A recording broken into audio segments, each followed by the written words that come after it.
নমস্কাৰ বন্ধু বান্ধৱীসকল, অৱন্তী সেনাপতি ইউটিউব চেনেললৈ আপোনালোক সকলোকে স্বাগতম জনাইছোঁ। আজি বিশ্ব পৰিৱেশ দিৱস, গতিকে ময়ো আজি পুলি দুটামান ৰুবলৈ লৈছোঁ। তাকে আপোনালোককো দেখুৱাইছোঁ আৰু কি পুলি ৰুইছোঁ। আজিতো সকলোৱে ৰুইছে নহয় জানো। অৱশ্যে আমি খেতি কৰা মানুহ, আমিতো প্ৰায় গছ পুলিৰ লগতে আমাৰ সম্বন্ধ আছে বাৰু, আমি প্ৰায় ৰুইয়ে থাকোঁ। তথাপিতো আজি বিশ্ব পৰিৱেশ দিৱস বুলি আৰু দুটামান ৰুবলৈ বিচাৰিছোঁ।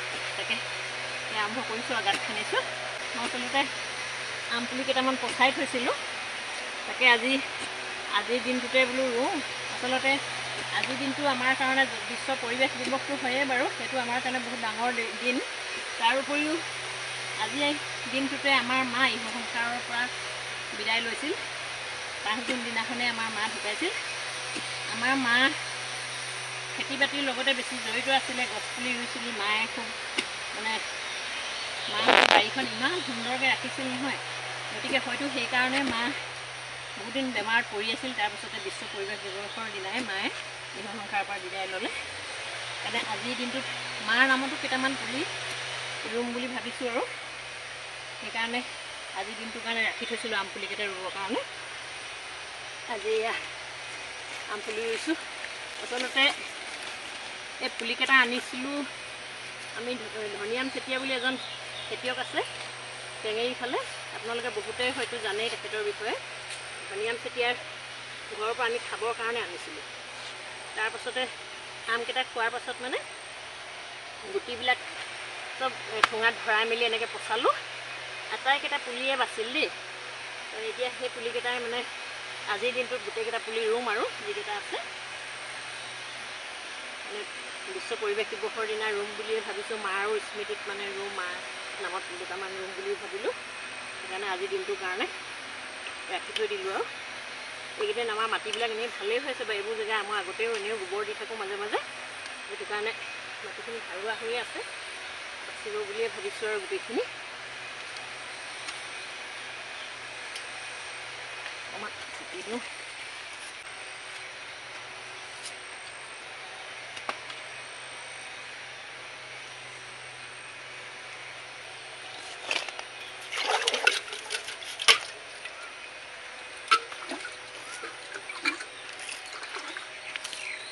পানী দি দিছোঁ।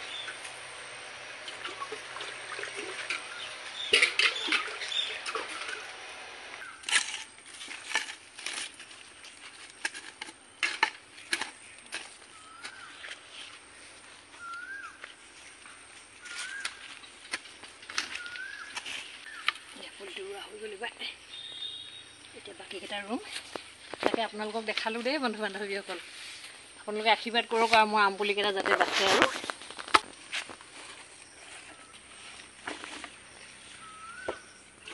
আৰু এজোপা গছ বেলেগ গছজোপা লগাম। এতিয়া আম কেইজোপা লগালোঁ। এতিয়া আপোনালোকক দেখুৱাব বিচাৰিছোঁ মই ইয়াৰ পিছত কি গছ ৰুম। এজোপা গছো মই আগতে আনি পচাই ৰাখিছিলোঁ এজেগাত, আজি আনিছোঁ ইয়ালৈ।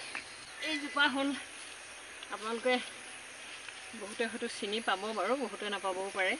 আমি ঘৰ সাৰিবলৈ ব্যৱহাৰ কৰা যিজোপা ফুলজাৰু গছ, সেই ফুলজাৰু গছজোপা মই আমাৰ এঠাইৰ পৰা আনি থৈছিলোঁ সেয়া ৰুবৰ কাৰণে।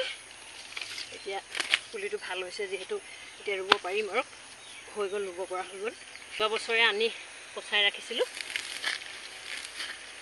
সেইকাৰণে আজিৰ দিনটোতে ৰুই দিছোঁ। আৰু ঘৰতে যদি ফুলজাৰু দুজোপামানো ৰুই লোৱা হয় নহয়, তেতিয়া আমি জাৰুটোও কিনিব নালাগে। আমাৰ আগতে আছিল, কিন্তু মাজতে গৰুৱে খাই একদম শেষ কৰি সঁচ মাৰি দিলে।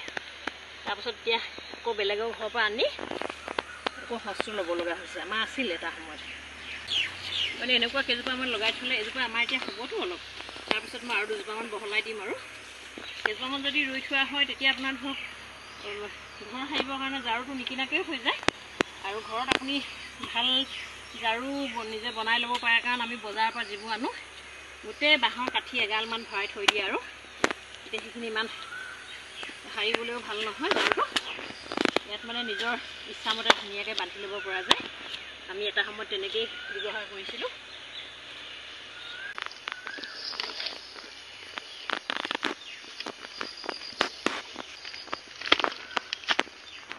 আজি আম আৰু জাৰু গছ এই দুটাই ৰুইছোঁ। আৰু দুজোপামান গছ আছে ৰাখি থৈছিলোঁ মই ৰুম বুলি, কিন্তু আজি ৰুব পৰা নহ'ল, যিহেতু আজি আমাৰ বাগানত বহুত দিনৰ মূৰত কেইবাদিনৰ মূৰত ৰ'দ পাইছোঁ, গতিকে বাগানত দৰৱ মৰাব লগা হ'ল। সেইকাৰণে আজি গছপুলি অলপ কমেই ৰোৱা হৈছে, লাহে ধীৰে ৰুম আৰু সেইখিনি। তাকে বন্ধু বান্ধৱীসকল আপোনাসকলক দেখালোঁ আৰু দেই।